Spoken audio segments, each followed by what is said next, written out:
This is the Albuquerque Business Podcast with your host, Jason Rigby. Each week, we interview leading local business leaders to inspire the vision and spirit that is in every entrepreneur, discussing strengths, weakness, strategies, systems, and the problems we can all solve together to fulfill a shared vision of a new future for Albuquerque.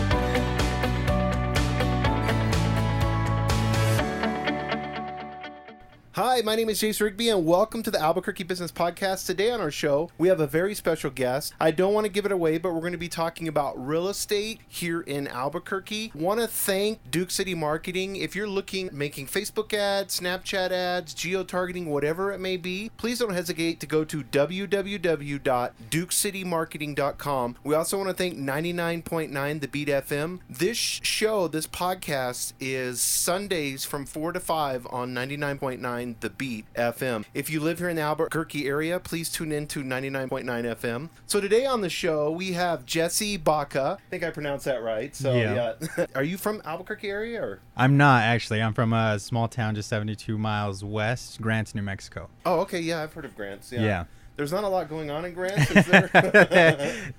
There's not a lot, but there's a lot of great people, and I'm still very proud to come from Grants. So. Is there a big real estate market there in Grants, or? It's not the biggest real estate market, definitely not. I mean, it's just a small town, so definitely not the biggest or strongest real estate market out there. Oh, okay, cool. And so what caused you to get into real estate, especially here in Albuquerque? What caused me to get into real estate here in Albuquerque was, well, I really thoroughly enjoy helping people, and I was really talking with my oldest brother about, next step, what I was wanting to do, and talk to him about real estate, and he said, well, I think that's a great route, and you should really look into it. And so I had some good connections, and my business partner, Valerie, and process, and so just kind of took off from there. And so then when you took off, did it take you a while to sell your first home, or how did that work? So I got into real estate, and my process was a little bit different. Most people get licensed and then start selling. I actually took the time my first full year of being licensed in real estate to work as an inside sales associate for our business company, Your Casa Team, with Valerie Almanzar. And so I took a year to really figure out the business, to learn how to sustain a career in real estate, not just start for a couple months, maybe sell a couple of houses. I really wanted to make this a career. I wanted to do this at a high level. So I wanted to see how can I do that, but also still provide for my family. I have a mortgage. I have, a daughter and a wife. So definitely, how do I provide, but how do I also make this a long-lasting career for myself? That's interesting. So you basically took a year and worked at the At the office, right? And just saw the whole, right, from A to Z. You saw the whole, right, of what happens in a real estate deal, the way it goes down, right. So when you went actually in the market, you gained tremendous amount, right? So I didn't really sell a house until basically my second year in real estate, and I transitioned over in April, and it took within my first 30 days. I had a house under contract and sales, and from April till December of that year, I sold 24 homes in that first time frame. Building that foundation, taking the time to really learn, was what helped me grow and hit the ground running, I guess you can say, when I did transition into the sales side of it. Yeah, it's funny to me, because we talk to entrepreneurs, business owners. It's funny to me how many people are unwilling to do what you do. That's what I always tell, and I've read that in books, is go work for somebody else. If you want to start a business, go work for somebody else. Even you got to figure out how much you need to survive. But right. If you can make that money just in surviving, and you can work for another company that's successful in that, right, before you start your own business, when you start that business, you're going to be able to have such a heads up. Yeah. I mean, that whole year pretty much set you up for success. Oh, absolutely. When I first got into real estate, I had no experience in sales. I had no experience in real estate. To be honest with you, I had no idea what I was getting myself into. And going into a completely different business, a completely different career, that was really the only way that I saw to be successful for myself. I mean, everyone's different, Right. I mean, everyone works at a different level. And it was very hard for me because like everyone else, you want that instant gratification. You want your name to be the one associated with this sale, or when you're bringing in a client. However, taking the time to step back, I mean, it was huge in my business. It really was. So, wow, that's amazing. So having self-awareness, having humility, Right. and keeping your ego in check during that year process, not caring who gets the credit, because the only reason you're there is to learn. Absolutely. So, yeah, that's amazing. That's so smart. I wish more people would do what you did. I think and then just to hit ground running like you did, that's a testament to that. Right. Absolutely. Well, let's get into a little bit. I want to get into real estate here in Albuquerque. Before we do that, what's your Instagram? My Instagram is at the Realtor Jesse. So it's at the Realtor Jesse. Oh, okay, perfect. Yeah, I always have a problem spelling Realtor. Yeah, it's like Realtor. I think. Yeah, Realtor. Right. It's like when you try to spell restaurant. It's the same thing. Is there an A? Is there an E? Right. U? Right. It's the same thing. So I get that. That's a good one, though. The Realtor Jesse on Instagram. I purchased a home 5 years ago here in Albuquerque. The market's quite a bit different in the last 5 years. What has changed here, especially recently, here in the city? So here in the city, what's really changed recently is that we have seen one of the lowest inventories that we've seen in a long time. So currently, as of this morning, there was only 2,600 properties for sale in the entire MLS that we have here in Albuquerque. So isn't there more realtors than that? There's a lot more realtors than that. So just to kind of give you a little bit, the total active of detached properties here just in the Albuquerque area, there was 1,433, and pending just in the past, meaning they've been sold in the past 30, 45 days, there were 1,235. So there's 1,400 active properties and 1,200 pending properties. So there's only about 1 to 2 months of active inventory really on the market right now. So it would be a seller's market? It does depend on areas, different neighborhoods, different locations, things like that. But for the most part, you can say that it is a seller's market. Are you seeing different areas that are booming, or different, parts of Albuquerque that are doing better than others? Or? Well, actually we're seeing it in all areas of Albuquerque, Rio Rancho, Belen, Las Lunas. We're seeing it in all the surrounding areas, the East Mountains. It's not really neighborhood specific, if you will. If a good home is, priced right in a good neighborhood in a good area, they're selling rather quickly. And the other thing that's really helping is that interest rates have continued to stay at a pretty low rate right now. So that's helping, and buyers are really wanting to take advantage of that before they do rise. Well, I know coming from Seattle here, I didn't know the whole I-40 traffic thing, even though traffic really didn't bother me because I'm, in Seattle, so there's gridlock. Right. So everybody that I know of that lives on the west side is all out-of-towners. Like military people that aren't from here or whatever. So it's always interested me that there's not, when I was up there looking here, there was not a good website or anything for people that are transitioning to Albuquerque. Oh, wow. Yeah, it was just interesting to me to see that, just on that side note. Is the west side doing better, or is Rio Rancho? Yeah, the west side, Rio Rancho is actually in a really strong market. So just in Rio Rancho, there's only 292 active properties in Rio Rancho right now. In all of Rio Rancho, there's only 292 active listings in Rio Rancho. Right now, there's 297 properties pending. So there's a lot of buyers looking, and there's a lot of properties that are selling in the Rio Rancho area. It's just a lot of people love the school district. A lot of people, love the area. There's a lot of good things to do. The west side's got a lot of strong momentum also, and the Northeast Heights is always doing really well. Of course. But yeah, the west side has a lot of momentum also. Yeah, I know. It's interesting as the city grows, people are going to want to live in those outlier areas, right? Like you said, for the schools, it's a little bit more. People don't mind the drive, right? The commute, if they can have that little bit more like a rural. Plus, homes are probably cheaper. Yeah, generally speaking, they are. You can get a little bit more for your money on the west side of town. A little bit more land and stuff like that. Possibly. Yeah, I just was reading an article on Twitter, and they were talking about millennials are buying homes not for their children but for their pets. So they're actually buying the home so they can have a backyard, right? So that their dogs and stuff like that can go back there. Right, definitely. So it's funny. I was talking to somebody that manages property, and they were saying that that a lot of people are looking to rent homes that have pets. Mm-hmm. And to get back to that, and she's like, would you rather have 3 children in the house or a dog? But people don't think about that when they're renting their house out. Of course you'd rather, you have to replace carpets or something like that, but you take 3 children running through a home, that can be a whole different dynamic. You see that all the time. Definitely. Yeah, definitely. Going into homes.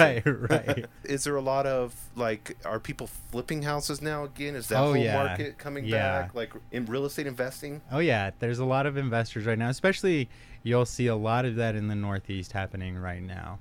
A lot of those older homes, people are opening up, making more of an open floor plan for those older builds and really updating, you know, whether that be the roof, the windows, things like that. So there's definitely a lot of that investor flipping that you see. The hard thing with that is there's not a lot of too many foreclosures that you're looking at either. So those properties are going quickly. Yeah, because of the market. You know, exactly. I mean, we didn't have like what happened in right 08 and 09. Right. With that scenario, I think a lot of people are. Do you feel like Albuquerque is behind a little bit, or do you feel like they're pacing the national market? I think that we're probably pacing it. If anything, we might be just a little bit behind the East Coast. I feel like it usually will hit the East Coast coming this way, but I feel like we're pretty in line with where nationally everything is looking. Oh, perfect. Cool. One of the other things that I want to talk to you about is not just the market here, but I know the way buying homes has changed. Right. Like it has for a lot of industries. Yeah. I talked to automotive dealerships and, you know, I mean, travel agencies, the list goes on and on. Right. How things, even you can see the malls, you know, closing. Yeah. And I just read an article today, they're closing even more stores. Family Tree or Family Dollar's closing. You know, a lot of stuff is going down. What has changed with realtors and how has that affected what you do daily? Right. So, I mean, historically speaking, you used to, when you would meet with the client, whether that be buying, they would normally meet and you would present to them, you know, a list of homes. These are what we have found for you in your price range. However, now the buyer just has a lot more information. They have a lot of access to a lot of information quickly. So they're coming to us saying, okay, these are the properties that we like, and you know, how can we show you? So from our standpoint is how can we provide the value? So you can get that information online. However, where does the negotiation expertise comes in? Where does knowing the contract really come into place? Where does actually sitting down with a client and walking them A to Z on all the steps that it actually takes, from getting pre-qualified to putting in an offer to everything that happens within the contract to actually get it to closing? And that's where we have to come into value, is to show them, you know, you do have access to a lot of information, but there's still a lot throughout the process that just isn't known, that we're there to help guide you. So we have to not be just there as the salesperson. We have to be there as the consultative expert on the market, on, you know, these contracts, on everything that you're putting these large investments into. It's given people a lot more information. It's how do we help buyers use that information to their advantage when they're going to look at buying or selling a home. Yeah, and I think you're exactly right. I think one of the things, I mean, you have Zillow out there for online. Can you explain to people a little bit about the state and what Zillow is? Yes. So one thing with Zillow is that they do give a lot of information and they do give estimates, things like that. What a lot of people don't know is that New Mexico is a non-disclosure state, meaning that they don't have access to a lot of the actual closed information. What you may be seeing on third-party websites such as Zillow or Realtor.com, it may not be the most up-to-date real-time information, and those are just algorithms really just making guesstimates. So us as the agents really can hone in on the neighborhood specific to really show you, oh, there may be new construction going on in the area too that you're competing with. So it's where are we the expert that's really, you know, helping with everything that we have coming in with. Kind of making it, they may gather all this information. Right. I always joke with people, it's like going to WebMD and trying to you know. Right.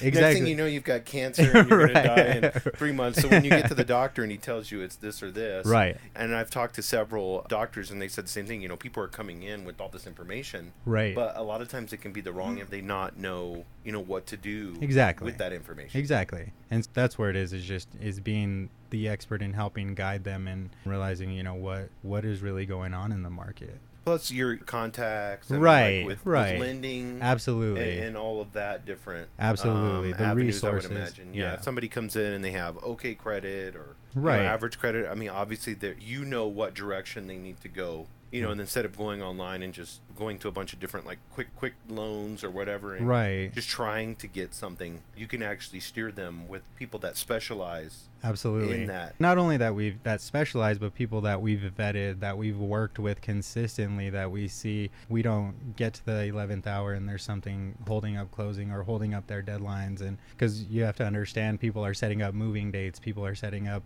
rentals, and there's a lot of moving parts that people don't see in buying and selling a house that you have to realize you're responsible for making sure that this goes as smooth as possible. So getting them those right connections, getting people the right connections are huge in making sure to ensure that the deal goes as smoothly as possible. Right. Yeah. Because I mean, I don't think Zillow buys your house. No.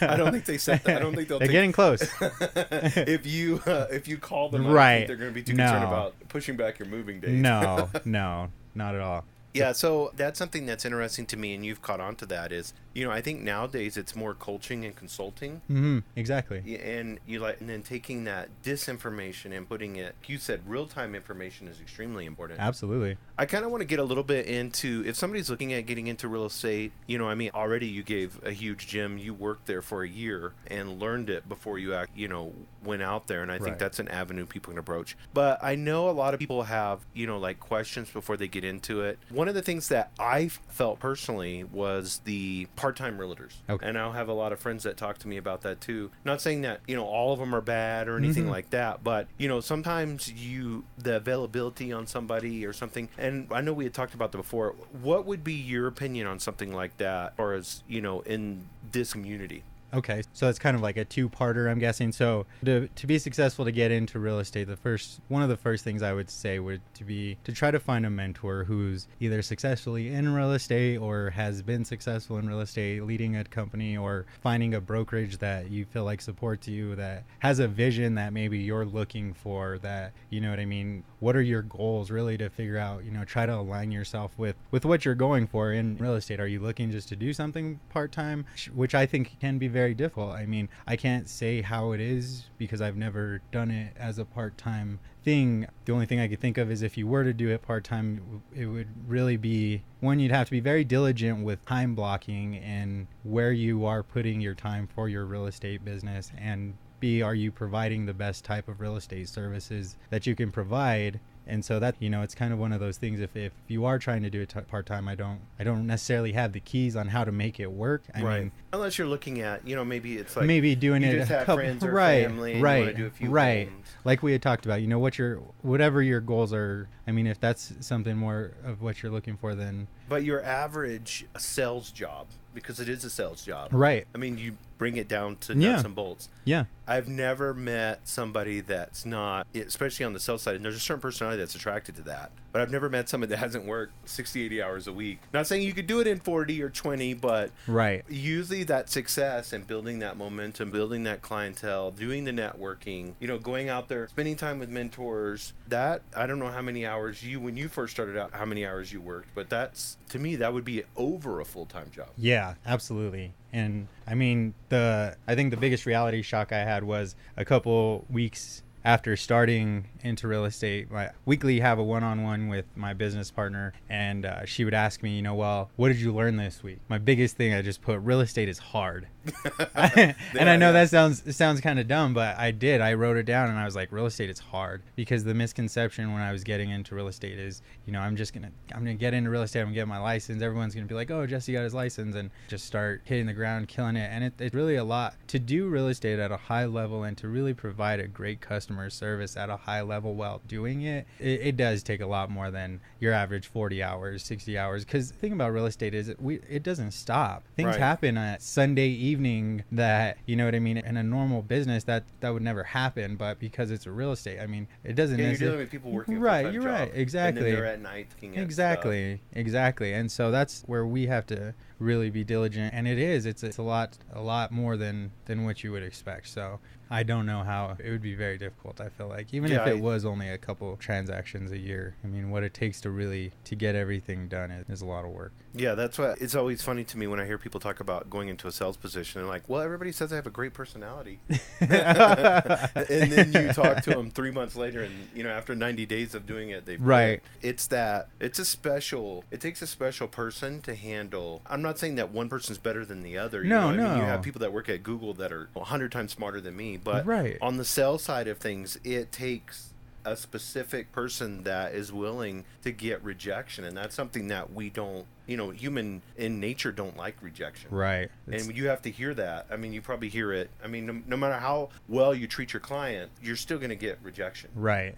Absolutely. It's a certain type of grit that you do have to carry with yourself, but it's also having having a positive mindset going along with that. You know what I mean? You have to continue to have a positive outlook and a positive mindset even when things go wrong, and you have to understand that you're going to be there for your clients no matter what. And that's really what your job at the end of the day is it's not an emotional battle. This isn't anything against you. This is, how can I be the best for my clients so that we can get them the best results? No, I love that. I think and just having that availability. Right. Absolutely. And being there. Like you said, if you're going to get into real estate, those texts, because everybody texts, what about this house? I mean, right. I saw this on Zillow. Right. Can you check on this? Right. At 9 o'clock at night. Right. You're going to get that. Do you guys usually alternate your hours from where you work? So you're not do you come in later in the day? So you can work at night? No, not at all. So one huge thing with myself, my team, my business partners that we work with on Ben Kinney Companies is time blocking. And so, my schedule is pretty much blocked from 5 a.m. on Monday to Saturday at about 7:30, and then if I have an open house on Sundays. But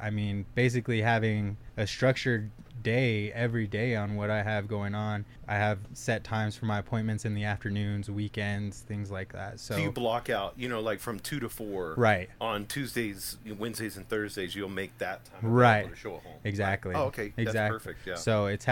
So that in itself helps in as far as scheduling things, as far as having appointments, having that availability for my clients. I already know what times I'm going to have available. I just need to see where we can put them in and where it's going to work best for them in that week also. Yeah, I love that. Stephen Covey had that in the book, as far as, and he had that illustration that was so good. Put the big rocks in first, right, and then put the sand in, yeah, and then the little pebbles, exactly. That. And putting those big blocks for the week. If you're not doing that, I think, thanks, Jesse, for sharing that. If you're not doing that, if it's a basketball game for your daughter, or right, if it's meeting a client, and you've got to schedule that lunch, you don't want to meet with them, right, put those big blocks in there first, and then you can figure everything else out. One quote we say a lot is, if it's not in your calendar, it doesn't exist. Yeah, that's good. What I mean? So if there's something that I need to get done that week and I don't have it in my calendar, I'm going to forget about it, to be honest, because I live by my calendar. I know where I need to be when I need to be there. And so, do you use a computer? Or I use Google Calendar because it links with my email. If so for today, I had that in my calendar to go. That's why, I sent you. I use Google Calendar so too, Google Calendar, right. So that helps a lot. Do you guys use do you use Google Docs? Do you use absolutely. Yeah. So our system is, a lot of our team we're through a Gmail system, and so we're able to share a lot of documents and things like that. So yeah, we use all of those. Yeah, I encourage everybody to do that. I've even gotten down to the point now. There's a guy named Brendan Bouchard. I think hopefully I'm pronouncing it right. He has a podcast, but I've even got down to the point now where I schedule my mornings. Right. I make my smoothie. I work out.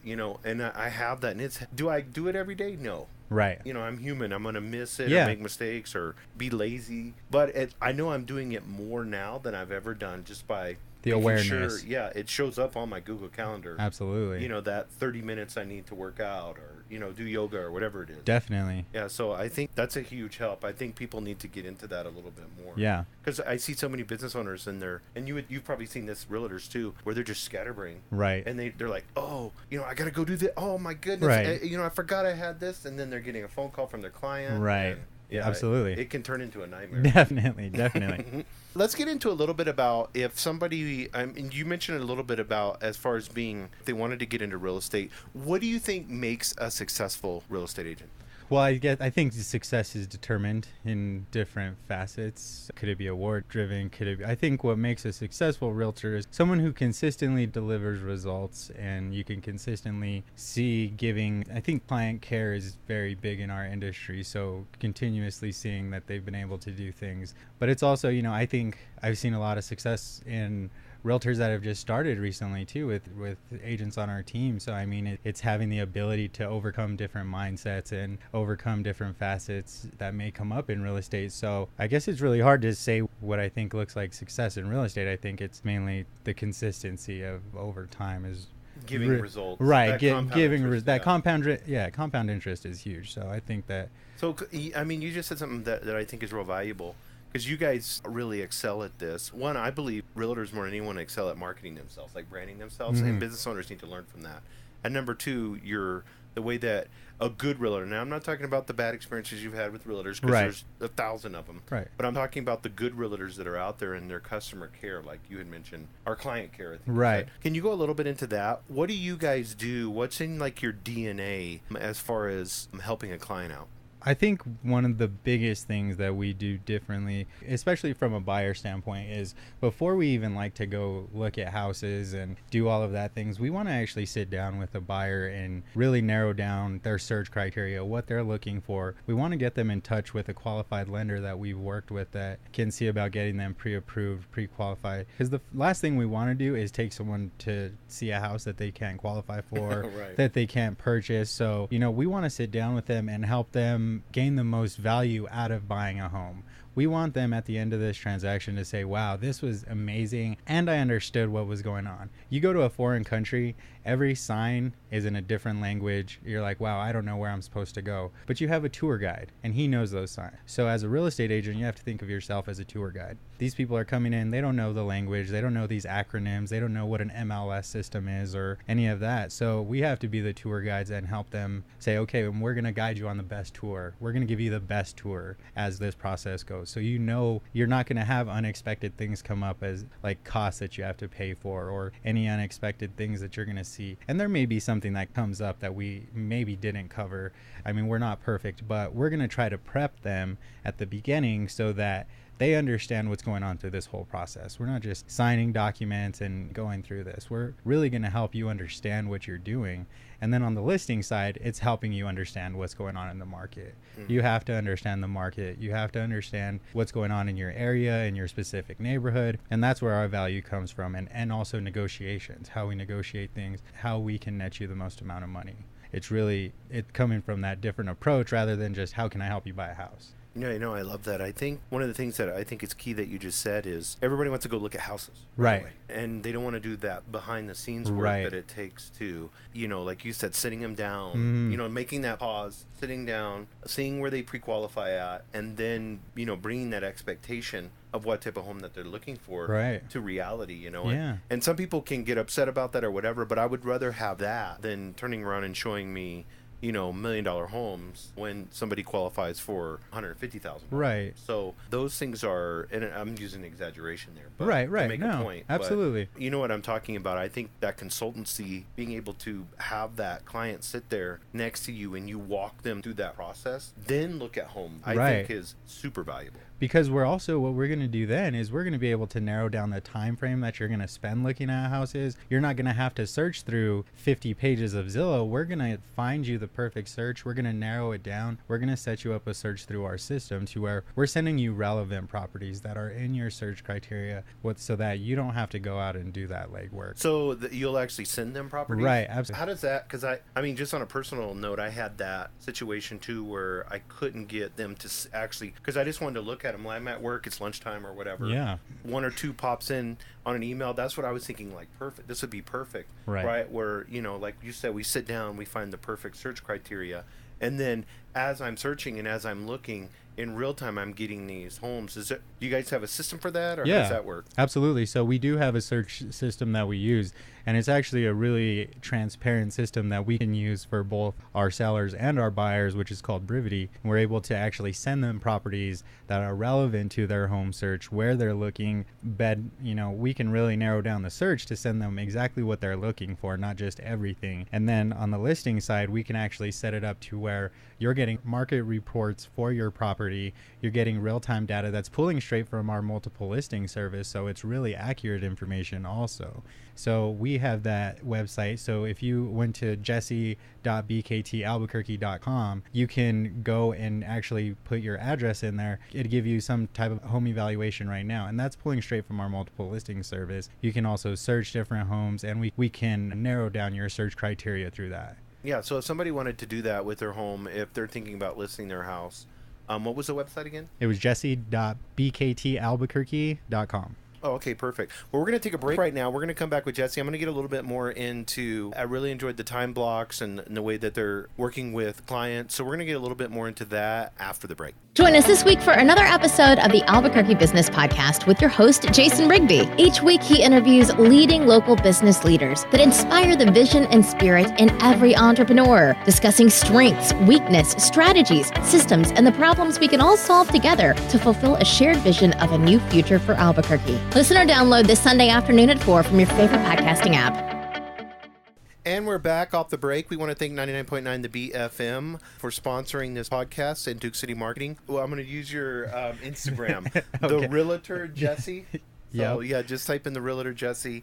And what was your website again? Because you said that you have a cool thing where somebody could get if they're wanting to list their house, they can get information right away. Home valuations, yes. That's jesse.bktalbuquerque.com. Perfect. Well, Jesse, I kind of wanted to get into a little bit about lessons that you've learned in being a realtor. I think this will help people that are in sales in general, Right. not just realtors. Yeah.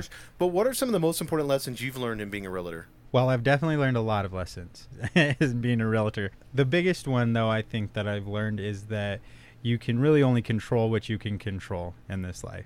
And thankfully, I'm surrounded by a lot of great leadership and a lot of great mentors. And one thing Ben Kinney talks about a lot is a control triangle. And he talks about what you can control. And the four main things you can control is you can control what you think. So you do have control over your mindset, whether you are a positive person or you tend to think negatively often. You control that. You really do have control over what your thoughts are. The second thing you can control is your time. So everybody has 24 hours in a day. Not everybody controls their time the same way. Not everybody handles their time. Not everybody uses their time the same way. But you have control over what you're doing with your time. The third thing is who you're around. You can control who you're surrounding yourself with. One of the biggest things I've learned is one of the ways you're growing in life is by the books that you're reading and the people that you're surrounding yourself with. And that's, I love that. Can you say that again? yeah, the books that you're the way that you're growing is the books that you're reading and the people that you're surrounding yourself That's with. awesome. So I've also heard you are an average of the sum of the 5 people that you hang out with on average. So the 5 people that you're around the most, if you look around, you're basically the sum of those people. And then the last thing you can control is what you do with your money, how you invest it, how you spend it. It's basically knowing that I can only control certain things in my life.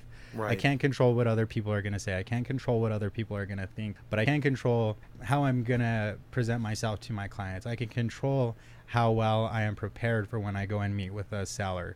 I can control my knowledge of the market by keeping up with the market every day. I can't control when something falls apart that due to financing or due to a loss of a job. I can't control things like that, but I can control my mindset. I can control the way, the way that I think, the people I surround myself with, and I can control how I handle my time and what I do with my time. So I think that's been my biggest key takeaway so far.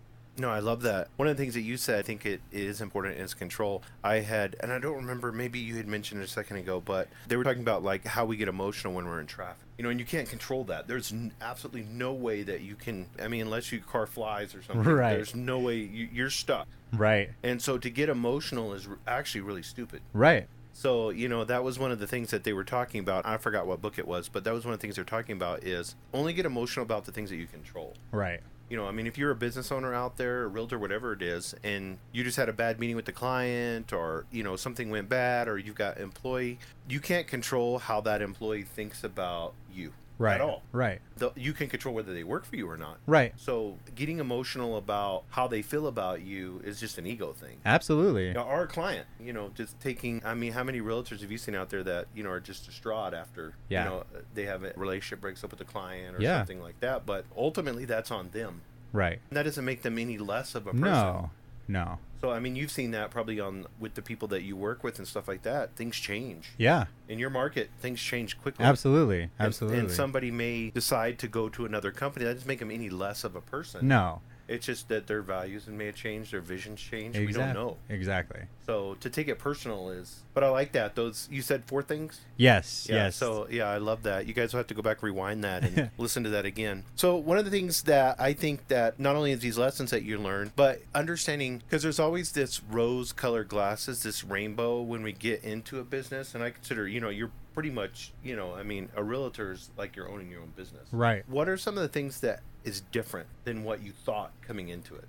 Well, I guess my life's changed really in a couple different ways. I wanted to change my life as far as like financially, wanted to put my family in a better place, things like that. Right. What I didn't realize, I don't think, was how my life would change as far as how I look at life, how I view things, how I'm a lot more grateful for things. And that's just been because I've been surrounded and been around a lot of great mentors, things like that. I definitely didn't understand how challenging it can be to get into real estate and go through the struggle of it. I mean, it is kind of, you go through some mental things and you're like, okay, is this for me? Is this not for me? But how do you deal with it? Right, how do you get punched in the face? And how do you everyone has a game plan till they get punched in the face, is that famous saying. And getting into real estate was it was like, wow, it was a big life changer for me, but it also changed the way that I look at things, the way that I view things. And it's because I have been put in front of that type of environment for so long. Right. It changed my life in the sense of the way that I view things and how I handle things, and growing as a person. I've grown more since I've got into real estate as a leader, as finding people, helping people, and really, becoming a better father, a better husband. It's really helped me in all facets of my life, not just helping, in career. So I think that was the biggest change, was being in front of that type of leadership and being next to mentors, things like that. Yeah, and it's amazing. You used a big word, and I think it's important being grateful. And I think success breeds that. Mm-hmm. A lot of people think of success, and they think of successful people, and we'll look at, Jeff Bezos, who's worth like 100-some billion or whatever. Right, half right, now, I think, but, right. But, I mean, when you look at somebody like that and we think of them, as being like this high-up person, that is like a widget or a god or something, Right. When in actuality, people that I've talked to a lot of multimillionaires, billionaires, and it's funny to me how grateful they are. Right. And I think once you see the success and you see that you accomplished it, and then the work that you had, then I don't know. Did you ever play video games when you were little? Yeah, I still play video games. Still play video games. If it wasn't so, when you get to the end, it wouldn't be fun. No. It's the idea of you having to die over and over and over again. I can remember back, I'm old, so I can remember back when Nintendo was out and there was this Mike Tyson's Punch-Out. And it was like my first game I took super serious. Yeah. And I was like into the game. I mean, like when I got out of school, that was the first thing I did. I had my friends come over. Right. It was just like it was like, it was a big deal. It consumed me. And I can remember after I won it, it was kind of like, oh, wow. Yeah. It's kind of like, we need those challenges, and we need that, we need to, like you said, get punched in the face. Oh, yeah. It's all about the journey. I think that, and this is something that, again, I'm grateful that I've been around so many people and so many leaders that I hear things like this. And it's because and just bigger thinkers, you know what I mean? Like you said, it is crazy. It is all about the journey, because when you get to the top of the mountain, you get there and you're like, man, the best part was the journey. And then you look behind you and there's a bigger mountain, and you're like, oh, I want to go climb that mountain now. Right. So you're always the success building, the success principles, people that you see who are doing big things in their life. When they get to the top of one mountain, they're not just looking down saying, oh, I'm at the top. They're looking for that next mountain on how do I climb to the next. So the journey is really what should embrace and should, you know what I mean? Because when you do get to that top point, you're like, well, this is cool. But it was really all the grit, all the hard stuff, all the fun stuff, all the good, the bad that happened along the journey to where you get to that top spot and you're like, wow, what can we do next? You know what I mean? What can we do next? So I think that's the hardest part too, though, is that we're our harshest critics. Yeah. So it's hard for us to say, I got there, or I am successful, or I am doing well. I think it's harder for us to say that for ourselves than it is to look at someone else and say, wow, you're killing it. You know what I mean? And yeah, exactly. Yeah. And I think the mountain's a great analogy. I was watching a Joe Rogan podcast, and he had a guy that climbed Mount Everest, and literally there were people that died before and after their team going up there. Yeah. And then they almost weren't able to summit because, they had to go back down to a camp, and then people had died there, I guess. When you think about it, I mean, what makes Mount Everest so appealing to people to climb? Right. It's that. Yeah. It's the challenge. It's the challenge, right. And if you can't embrace the challenge, then being an entrepreneur, basically I always consider, like I said, realtor, self-employed. If you can't embrace that challenge, you're not a bad person. Stick with that 9-to-5 job. It's just going to be tough. Because it's going to be super tough. Yeah. Sure. And like you said, when you wrote down, real estate is hard. Yeah. That realization when it hit you was like, I got to step up my game. Yeah. This isn't what a layup that I thought it was going to No, put up or shut up. You know what I mean? Well, one of the other questions I want to ask you, Jess, if you don't mind, is what do you think real estate and your business in future holds here in Albuquerque? Well, I just want to continue to grow my real estate business here in Albuquerque with, I work with a great team and your Casa team with Valerie Almanzar and the Ben Kinney companies. And, we have a lot of support. One thing that I'm always going to be a firm believer in is the culture is, if you're working for something, if I'm going to believe in something, I want to believe in the culture. I want to believe in the vision of what we're doing, not just, I want it to be bigger than just helping people buy and sell homes. So, what are we doing as a company? And also opportunity. I mean, I think with our company, there is a lot of opportunity for growth in New Mexico and outside of New Mexico. So possibly expansion in other parts of New Mexico. It's just really growing our business and our marketing and what we do, because we know it works and we know that it works at a high level, and we also know that we give a great customer experience in doing that. So that's what the focus will be, is just building the brand, building the business, and continuing to grow throughout New Mexico. We want to get through everybody in New Mexico and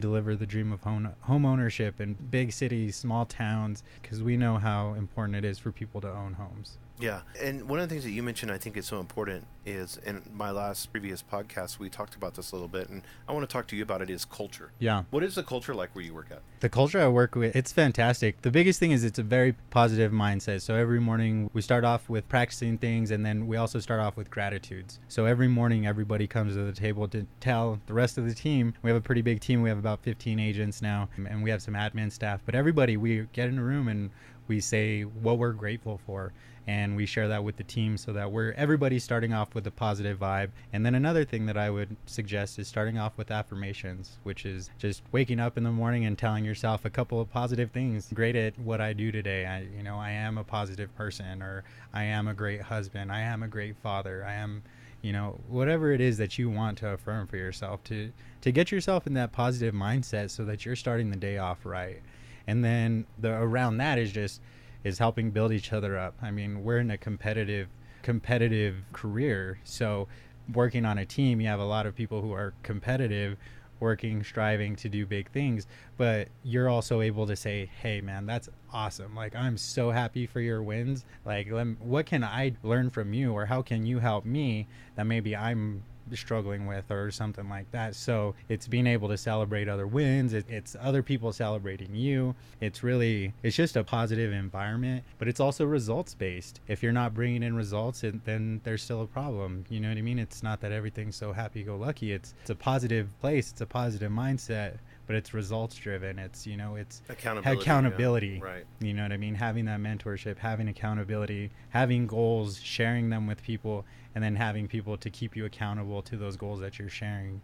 Yeah, I think that's awesome. I used to think affirmations were stupid. I agree. I can say the same thing, to be honest with you. Yeah, somebody challenged me to do them. And so what I started doing was, because I had back pain, so I started doing yoga or stretching, whatever you want to call it. Right. So then I was doing that, and it helped my back. And I was like, wow, I can actually not have back pain for the day. I mean, everybody's different, but that helped me tremendously. Then somebody had told me, listen to affirmations on YouTube while you're doing your 15, 20 minutes of yoga. Right. So then I started doing that. And then it got to the point to where I was playing it. I got a Bluetooth speaker for my bathroom, so when I showered and got ready. But it's amazing the mindset you have. When I walk out that door in the morning, everybody can talk about, PMA, positive mental attitude, all that. Right. But I think it makes me more focused. Oh, yeah. And I noticed that after I do the affirmations, I'm more service focused. Right. Like, I start thinking about, my team and what needs to happen and who I can help, Right. I just put a new thing on my phone. It says, how can I create value to that person today? Exactly. So it's just that idea of it not just being about me, but it being around the other people that I influence. Right. And I think that's what you're saying with culture. Absolutely. And one of a training that I've taken before, it's called BOLD. And it's a Keller Williams based training. It's business objective, life by design. So most people live their life by default. You know what I mean? 9 to 5, do your thing every single day. But a life by design, you're designing your life. And there's a quote in the training that says, your cells eavesdrop on your thoughts. I love that. Yeah. Your cells really eavesdrop on your thoughts. So if you're constantly thinking like, oh, my back is killing me, my back is killing me, then your back's going to consistently kill you. Right. Rather than if you're at least changing your mindset to, my back's going to feel better today. Or Right. my back's going to feel great today. My back's going to feel great today. You're not telling yourself that mentally, so your body's not feeling that. So it's interesting because it's like you said, a lot of people aren't into the power of thought or whatever it is, but I mean, it is very powerful the way that your mind speaks to the rest of your body.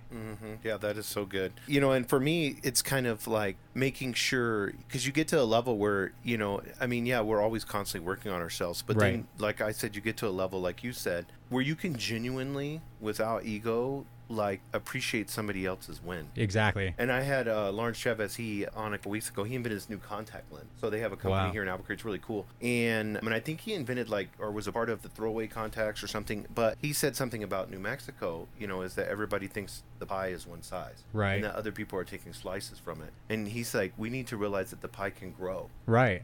That people are moving into Albuquerque. There is plenty of homes out there. Right. And that competition is a good thing.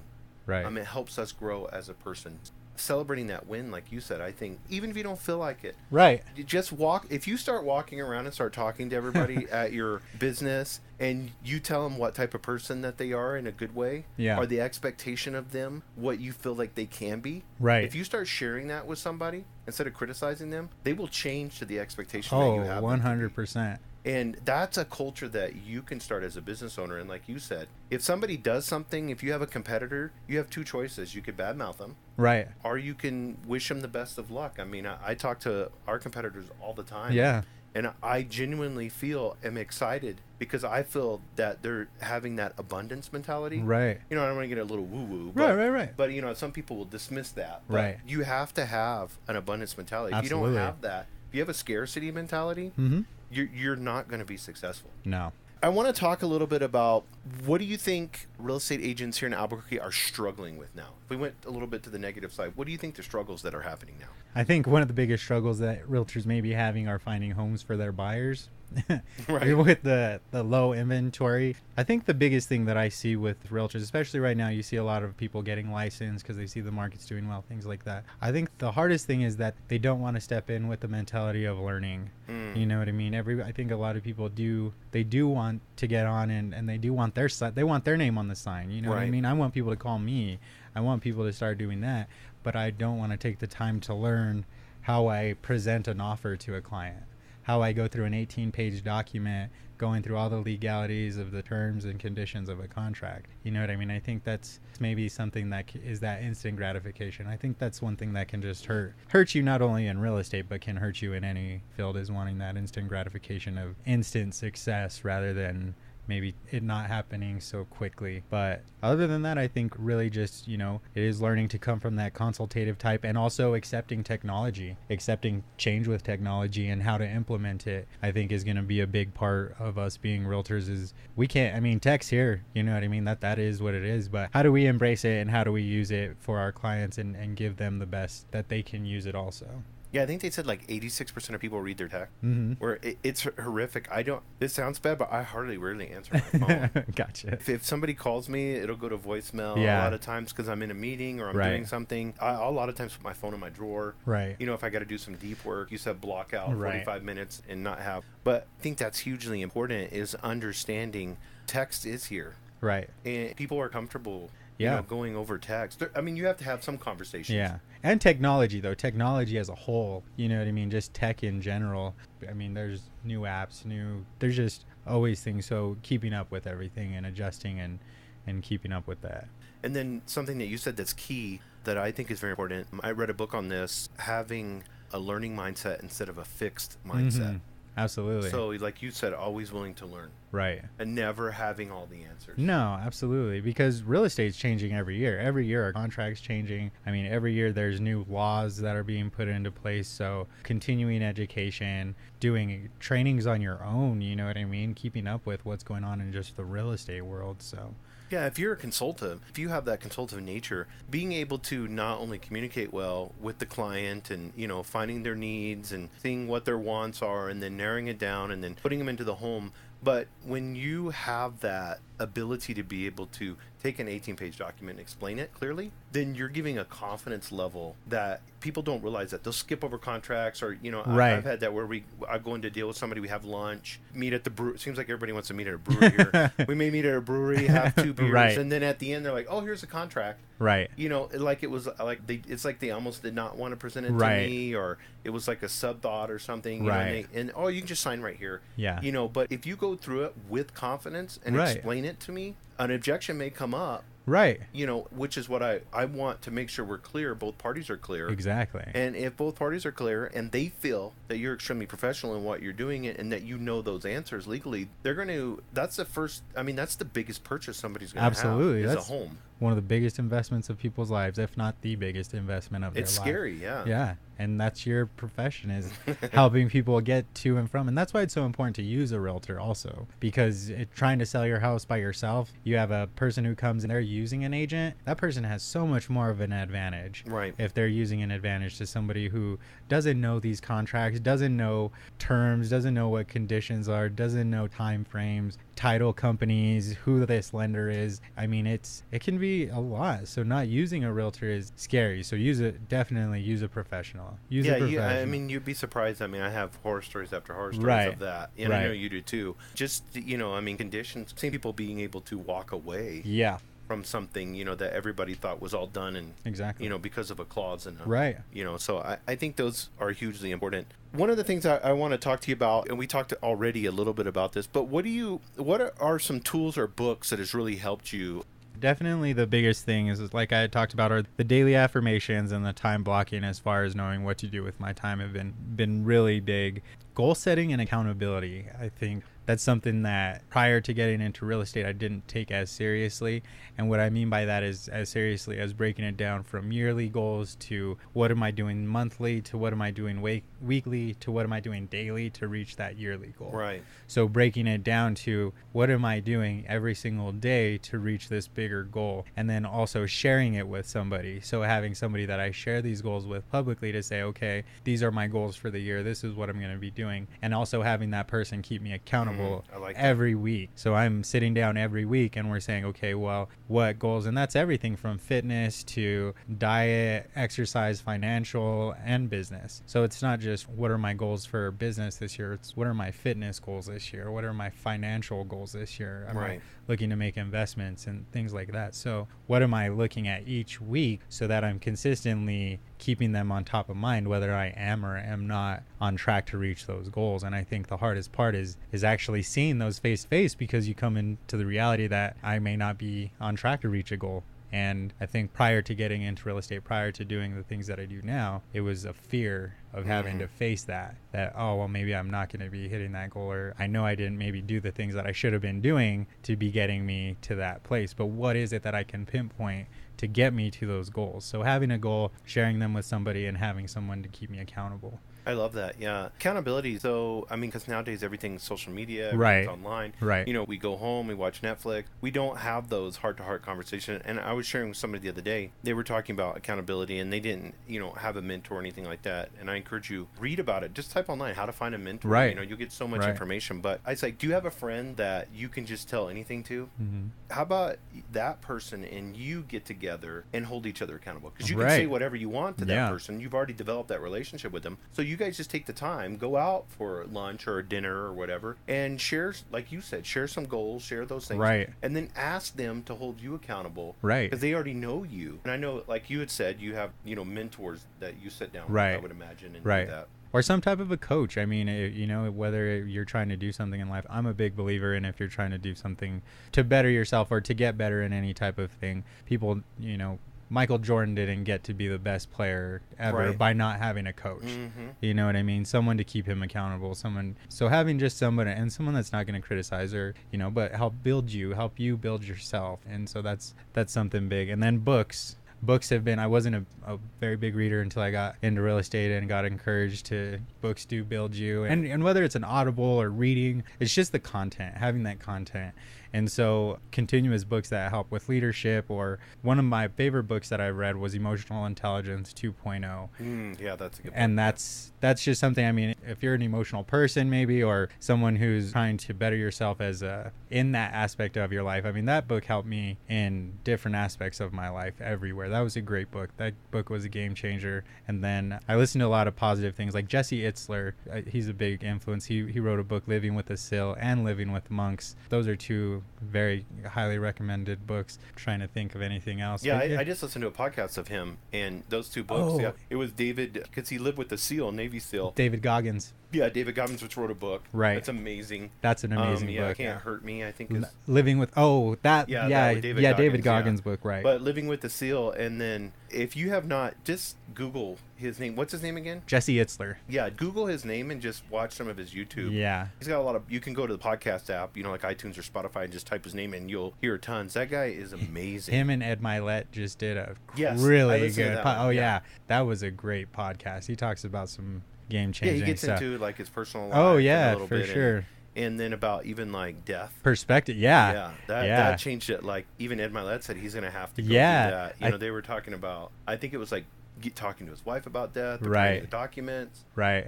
What happened to his business if he dies, right? And then going through that whole process. That because I forgot what he said. Well, he said something about summer. He was saying it was something about, it was coming to the reality that time is, finite, and that you only have a certain amount of time to do certain amount of things. And so if for instance, you see your parents, you see your parents twice a year, but you're 50 years old and the average person lives 70 some years, then realistically, I only have about that many times 2 to see my parents again. And to break it down of the reality of, like, have you faced realities that life can be over?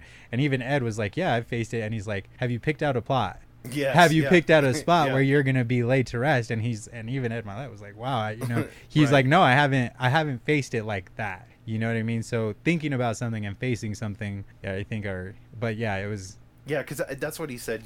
You're exactly right. He said he was 50-something years old, so he knows he has 26 summers left. Right. He thinks if he lives to, 80 the or average, whatever, right. Yeah, the average. And when you think about it, it's like, wow, I have 26 summers left. Right. It brings it into perspective. Yeah, you make your days a lot more productive. Yeah. Time blocking. Here we go. That's awesome. Well, I love that. And I know you're helping entrepreneurs that are out there. One of the things that I want to ask you about, we've got to wrap this up really soon, is what is one characteristic that you believe every realtor should possess? I know this sounds maybe like it should be on for everyone, but I think honesty is, and that shouldn't be, I don't think it should be like, I guess maybe that should be a non-negotiable, you know what I mean? But honesty and respect. I think a lot of times people get caught up in, like, where I'm protecting my client, I want to negotiate the headbutting way instead of like, okay, this is where we are, what can we do to come to a meeting of the minds so that it's a win-win for both parties? Obviously I know we're not all here to make everybody's wishes come true. It's a negotiation, it's things like that. Right. But I think working together rather than working so much against is much more beneficial to our clients, to the process, to really, obviously you want to hire someone who's going to negotiate for you at the top price, but I think that as long as you're working with someone who's honesty and respectful, that's really the two qualities that as a realtor, if you have those, you're going to be fine. Yeah, because negotiating, a lot of people don't like that word. That always seems, we had the old world, got to close the deal. Right. I'm a closer. Right.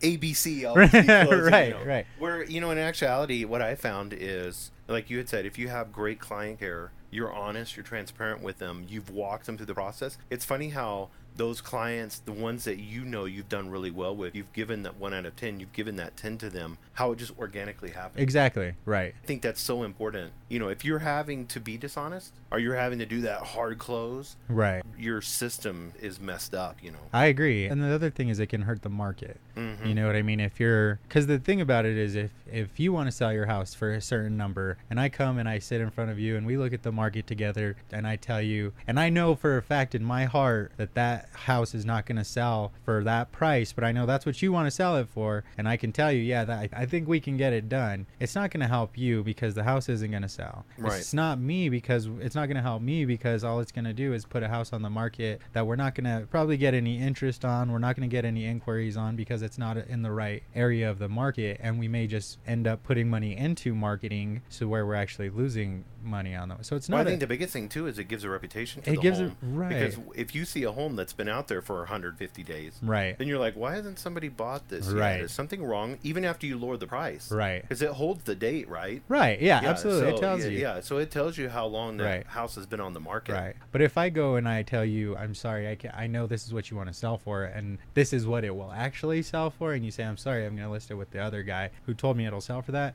I'm okay with that because I know that I was honest with you and I was respectful to your Right. time and to your, because I'm not just telling you what you want to hear. Right. I'm being honest with you with what's going on in the market, because here's the thing, realtors cannot make the market. We can interpret the market. Right. We do not create the market, unfortunately. We can interpret it and be, experts on it, but we don't create the market. So yeah, I think in my company, my digital marketing company, same thing. I've had to just say no. Right. I just don't think we're a perfect fit for each Right. other. Right. And that is being honest. Right. You're being dishonest if you're like, oh yeah, okay, I think we can get that done. Oh yeah, Right. I don't think that's a problem. Oh, okay, sounds good. Sign this. Right.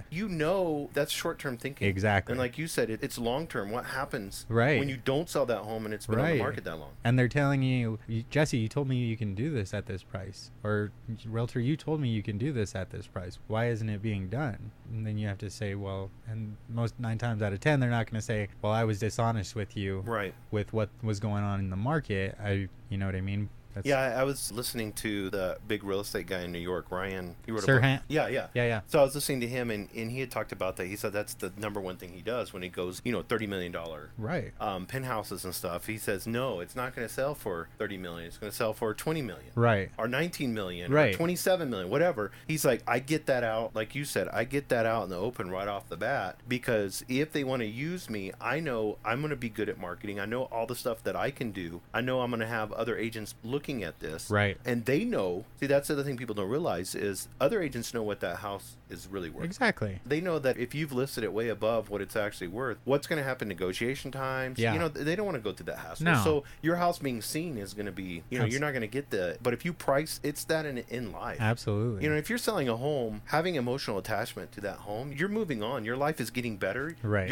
I think most people probably buy a home and then they get a better home after that, I would imagine. There's life circumstances, happens. right? Yeah. There's life, right? But I would think, we always want a little bit bigger, a little bit better. Don't have an emotional attachment to your house, Right. that you're selling. Right. Those memories are there. Yes, that's great. But somebody else wants to go into that home and create those memories. Absolutely. And be realistic in that. Absolutely. Everybody's like, well, by the time I pay all these fees and do this and do that, I want to make sure, so the house is worth $240 and I'm going to sell it for $280. You've, at the end of the day, like you said, you've just priced yourself right out of the market. Right. And it's all about expectation settings. With people, with clients, it's all about expectation setting. You know what I mean? It's people are unhappy when their expectations are not being met. Mm-hmm. When you've told them that you're going to do something and you don't do it. Right. When you tell them something will be done in a certain amount of time and it's not done. Right. That's when people tend to get upset, is when expectations aren't being met. So if you're setting the proper expectations up front, right, no matter what it is that you're doing, I feel like it leaves for a lot less room of error for miscommunication, as long as you're setting the right expectations and the follow through. You're following through with what you're saying you're going to do. I think that's awesome. Well, we're a little bit over an hour now, Cool. so that's awesome. I really appreciate you coming on. We may have you on again. I'd love to have you come on. Maybe we'll wait and see how real estate market hits a year or something, and definitely. then we'll see how that goes. Why don't you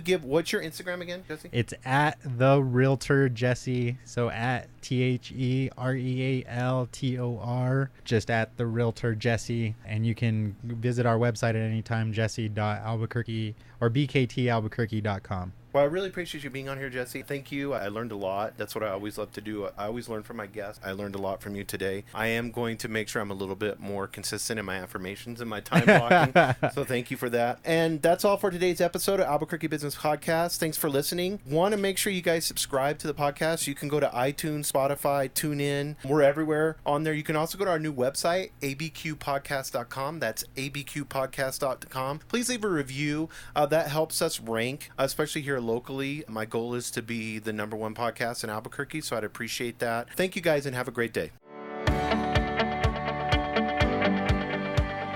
Thank you for joining us on the Albuquerque Business Podcast. And thank you to our sponsor, DukeCityMarketing.com. Please go to abqpodcast.com where you can get show notes, resources, and links to everything we talked about today to help you navigate your journey as an entrepreneur and business owner in Albuquerque.